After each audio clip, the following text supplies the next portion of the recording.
Superman may be faster than a speeding bullet, but Lex Luthor is quicker to judge. He's not an alien, a god, or a monster. He's something worse. He's human. And in Superman the Animated Series, that's exactly what makes him so villainous. While Superman saved lives, Lex Luthor sold weapons to criminals. As Superman tried to inspire, Luthor demanded obedience.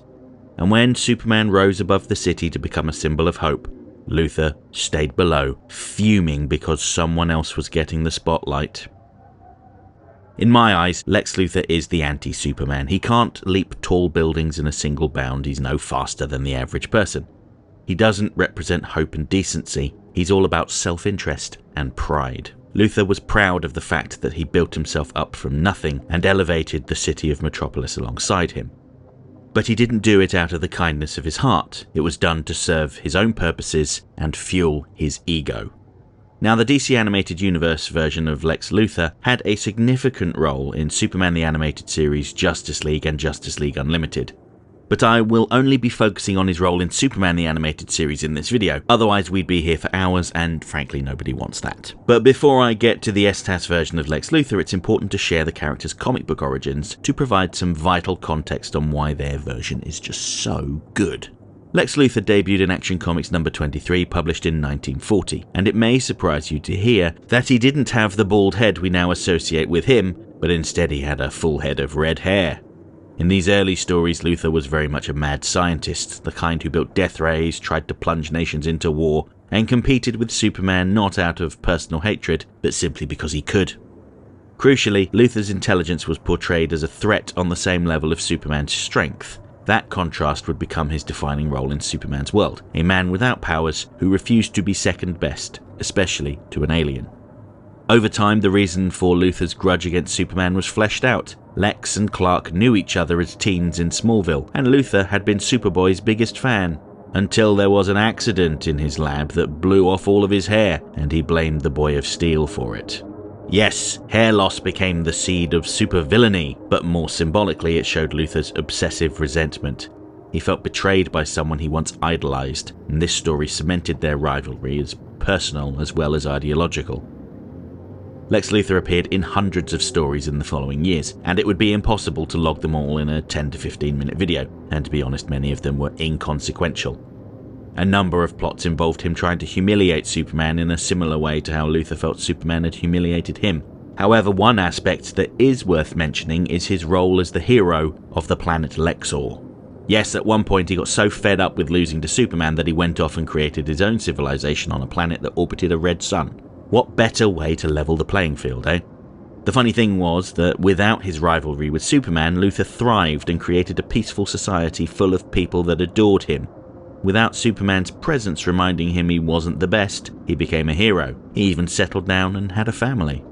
But irony of ironies, much like Krypton, this planet was doomed to explode. Luthor tried to save the planet and almost did, if only he hadn't tried to kill Superman first. But all of this was erased in 1985 when DC Comics published Crisis on Infinite Earths, which ultimately reset most of their continuity. Post-Crisis, John Byrne reimagined Lex Luthor as the most evil thing he could think of in the 1980s, a corporate fat cat. Luthor was a titan of industry who claimed responsibility for turning Metropolis into the city of tomorrow. When Superman debuted, Luthor put Superman's powers to the test by hiring a gang to attack one of his own events. Luthor was confident that Superman would save the day, and it would give him the opportunity to check his powers out in person and add him to his payroll. However, when he revealed it was all a test, he was charged with public endangerment and spent the night in a cell. This was the point that Luthor decided he had to get rid of Superman. Before his arrival, Luthor was the city's golden boy, but now his reputation had been sullied, and he wouldn't stand for that. This Lex Luthor was middle-aged, a little overweight, and balding. His conflict with Superman was very much a battle between the generations, old versus new, as he feared becoming irrelevant. The thing is that he was brilliant and he had some incredibly talented employees, but his anger and anxiety about being replaced clouded his judgment. When one of his employees developed a computer program that could determine Superman's identity, he was outraged when it told him that Clark Kent was Superman. In his mind, there was no way a powerful titan like Superman would pretend to be a milksop like Kent. The very notion was insulting to him, and the project was scrapped.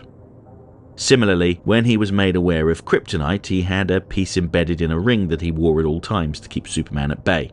However, the radiation gave him a rare form of cancer. Amputating his hand wasn't enough to save him, and he eventually succumbed to his disease. He ploughed all of his resources into cloning himself a new body, genetically modified to make him taller and with thicker hair, and he passed himself off as his hitherto unknown Australian son.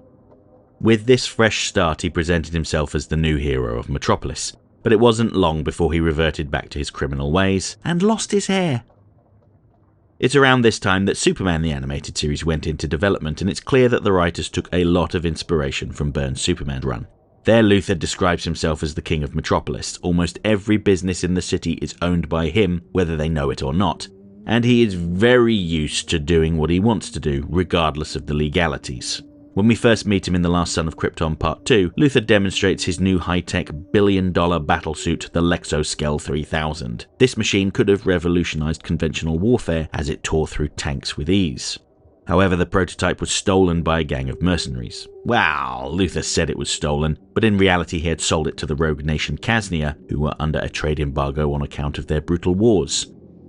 Luthor essentially let them take the battlesuit, making it look like a daring robbery on the understanding that they'd pay him afterwards. What he couldn't have known is that Superman chose this moment to make himself known, and he tore the battlesuit apart with his bare hands with relative ease, effectively rendering this ultimate weapon obsolete. While this meant that the Kaznians didn't pay Luthor, ultimately it was only $1 billion. He had plenty more money. No, what he couldn't stand is Superman's judgment. Luthor was accustomed to being treated like a king. Even his strongest detractors could be influenced, whether it involved money or intimidation. Superman, however, just floated there above him, looking down in silent disapproval. I already made a separate video talking about how Luthor dedicated his time and money towards finding new and inventive ways of defeating Superman, and the knock-on effect this had on society. Go watch that if you haven't already, because not enough people have. But over the course of Superman the Animated Series, Luthor funded some incredible technology. He and his team pioneered brain transfers, moving the mind of mercenary John Corbin into the kryptonite-powered robot body of Metallo, itself no mean feat. He funded Edward Leitner's work with solid light holograms, essentially allowing him to create anything from thin air, and just think of the applications of that tech.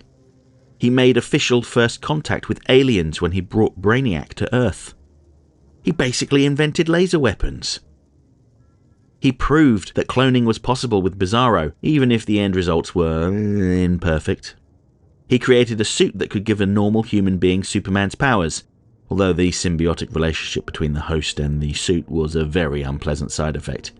Any one of those accomplishments would have been enough for a single person to achieve in their lifetime, but for Luthor they were thrown at Superman in an attempt to best him and were mostly abandoned when he overcame them.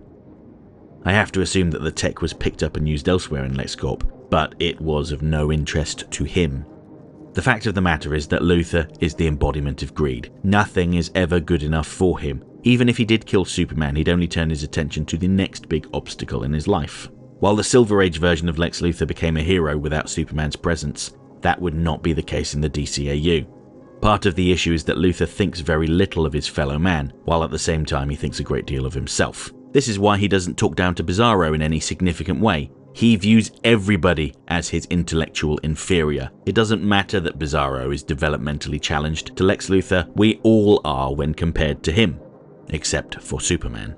Luthor acknowledges that Superman is better than him and it makes him angry, and anger is a secondary emotion that we feel in response to another powerful emotion. And I think that when Luthor looks at the good work Superman does, part of him feels ashamed. Luthor cannot accept that someone that powerful can be that good, because he is a very powerful man and he has done some terrible things. Absolute power corrupts absolutely, as Luthor would doubtlessly say of himself. But here's Superman, someone inherently better than him in every way imaginable, and he makes being good look so easy. In Superman the Animated Series, Lex Luthor is more than a recurring villain. He's a prime example of the worst aspects of humanity. This Luthor isn't an eccentric mad scientist or a cape-twirling crook. He's a mogul, a kingpin, a man who already owns the world and resents Superman for reminding him that it isn't enough. His genius builds miracles, but only as weapons. His innovations, metallo, bizarro, solid-like technology, could have changed humanity for the better.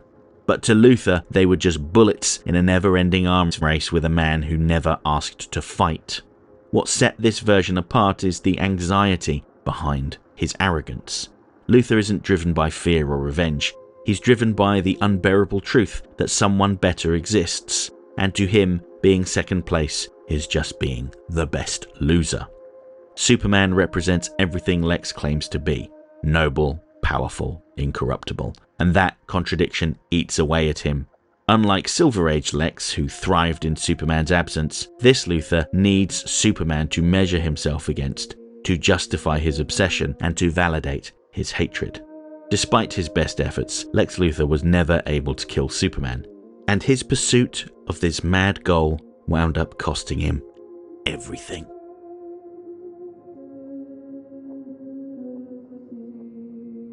Okay, that's it for this week's essay. If you liked the video, don't forget to like, share, subscribe, leave a comment, tell all your friends about me. You know how YouTube works. If you really enjoyed the video and have the means, please consider making use of the thanks button to send $1 or $2 my way, because every little helps. I offer channel memberships for $1.99 a month. This will get you early access to my weekly video essay, priority responses to your comments, members-only videos, custom emojis, and an icon on your profile indicating that you're one of my people. And special thanks to my channel members. Everyone who was a member at the time of this video's creation is listed on the screen right now. If you want to see your name amongst all these wonderful people, join the channel now.